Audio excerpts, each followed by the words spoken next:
biggest win of your career. How good does it feel to be up on that stage after getting your hand raised tonight? Yeah, amazing, boys. Absolutely amazing. Obviously, I've seen the shows over the last year, I feel like they said, and I was like, I'd love a piece of that. So to get the opportunity and to get against another Irish fella, I knew when the main event fell through, I wanted an Irish fight. You know what I mean? I wanted a title fight. I didn't want to be just bringing anyone over and getting the rounds in. So to get Donovan in, to get the blood flowing, to get me up running in the mornings is what it's about, man. It's what it's about. And you see the fans, they fucking loved it, you know. So yeah, listen, amazing. I dreamed about the past week, today, smiling to myself, like, this is going to happen, this interviews are going to happen. Didn't think this was going to happen then, but yeah, man, it was amazing, brilliant. Well, here you are now, and you called your shot afterwards. You called for the one fight that gets you back on that stage.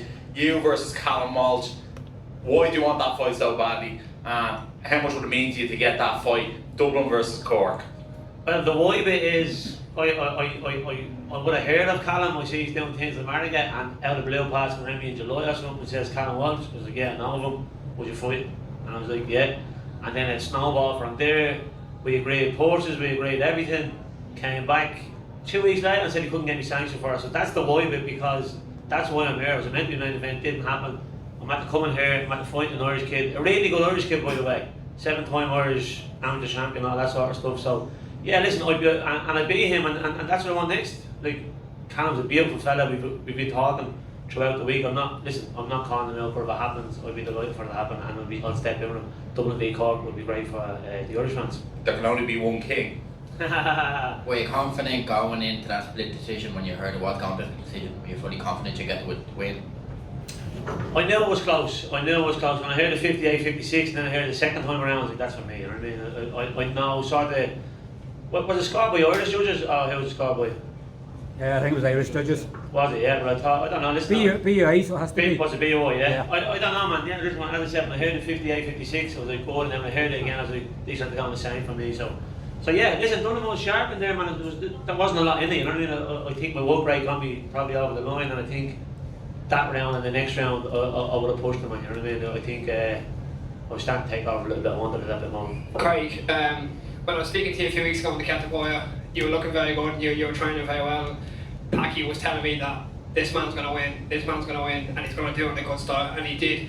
Packy got a bit animated in the corner, but he just tell me what was the game plan going through that fight. Yeah, like I said, Donovan showed up for spar when we talked about fighting Walsh, so we know each other, albeit it was only 5 rounds. Of his 81 kilos, he was a lot lighter. I think he's been out on Lanzarote, so he was that bit sharper. He probably got that little bit better in me in the sparring through silly jabs, but like the heavier shots and on the inside, I knew I won it. So I knew I was super fit. I'd catch up with him, you know what I mean? And that's just the way the fight played out. So yeah, we were confident. Albeit I'd say he was confident, but I wanted him on. What's the next move? Well, you heard him, man, Callum Walsh. Nah, I don't know, mate. I don't know. Like, listen, I'm 34, I'm 35 in 2 weeks. It's a fucking rough game as well. I got a family and all that stuff, so it has to be a good fight. You know what I mean? It has to be a good fight. Well, thanks, Craig is the most active you've been since 2019. Obviously, been over with COVID and everything else like that. They got 2 fights within 6 months. 34 years of age, turning 35. There's still life in the old dog yet. Yeah, absolutely. I just spoke to 360 Promotions and they're like, Craig, we want you back. You know what I mean? What it's for, I don't know, man. So. Yeah, like there's definitely something coming next. I don't know, man. It could be. I don't know. It's not a big fight, whether it's Matchroom, it's here, it's fucking TNT. I don't know, man. It has to be a big fight, but because, yeah, as I said, I'm getting old. I've got kids, and it takes its toll. You know what I mean? You feel bad leaving the family all the time. Like obviously, this is now your 2-time BA Celtic champion. Obviously, and an Irish champion as well. Like I know, obviously, it's a domestic fight, and there's a belt on the line. Obviously, the belt probably doesn't much mean to you the second time around as the first. Were you surprised at sort of how easy you were able to hit Everett at times in the fight? I could probably predict it in advance it was going to be that type of fight, but were you surprised you were able to make him miss and make him pay a lot? Well, it's timing, isn't it? And I knew, man, I was fucking sharp. Like, it was sharp in the gym. In spells, to be fair, in spells, my 2 last spars, I done a 6-rounder on the Thursday. It was a shun. I done 4 spars in the last week, and the 6th round I was sharp as fuck. I done 8 the day after on the Friday, and I was a bit stale. I probably shouldn't have sparred back to back.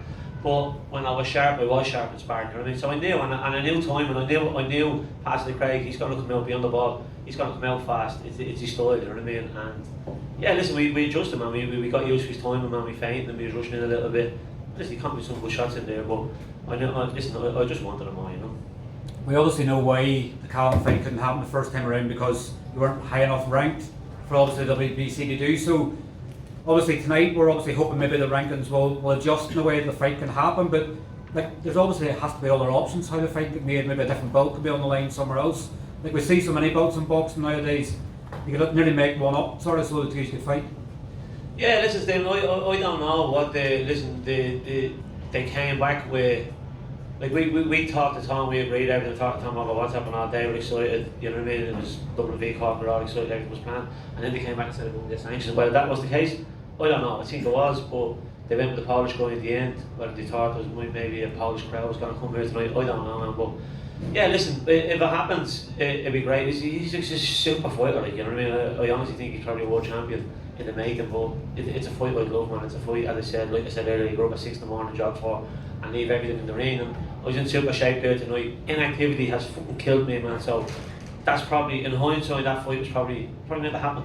Maybe I do fight him in, whether it's fucking New York in March or it's back here in Cork or Dublin, I don't know. But that fight and that training camp that I just went through will benefit me for the next fight. Are you sort of having to pinch yourself with the fact that, like, you know, did you think of the 3 Arena, but Dana White here, I know everybody's obviously talking about Dana White all week, but like when you finally hang the gloves up, your kid's obviously going to live on to that forever. Yeah, that's the thing. Sometimes you have to think back, like, and I brought the little fella yesterday and he's got a picture with Dana and the belt and all that sort of stuff, and the other kids outside, and I seen him tonight when I was in the ring then, so yeah, it's fucking amazing. It's nice that they remember forever, you know what I mean, man? But yeah, it's great to have UFC here in Dana. Like, we all went into the room yesterday, I don't know if you hear the story. We went into the room yesterday, just boxers, you know, like kids, man, we're all waiting, and Dana comes in, he's like, it's going out in 300 countries and so many out and all, and everyone's like, oh, okay, thanks at the end. I was like, put my hand up. But then there's any knockout bonuses. And everyone started laughing. He's like, no, we don't have a budget. He's like, but what I will do, I'll give 5k for best performance and best TKO. So I'm hoping now I get best performance, that 5k, and I fucking deserve it. To be you and Carty both getting it, obviously just a second round stoppage one there as well. So yeah, well, stoppage wasn't as good as mine, was it? How much will Pascal want out of it? Yeah, I don't know, he won't fucking someone else Thomas if he wins, but because no one was getting that only for me. But yeah, listen, that night's remember forever, isn't it, man? As I said, I watched Katie here the last time. I watched some big nights, Spike, TKO, against Anthony's a friend of mine, but yeah, to be here it was brilliant. I was just trying to embrace it, you know.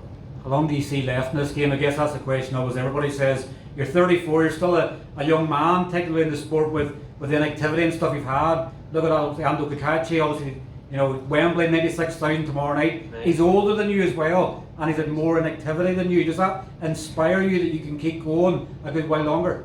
Yeah, absolutely. And listen, I'm a family man. I don't smoke, don't drink, won't drink tonight. You know what I mean? Don't mess around, look after myself. So yeah, no, it absolutely does. It gives me a bit of belief. You know what I mean? So like I said, I came back into the gym in the past 10 weeks, put my body through hell, paid off tonight.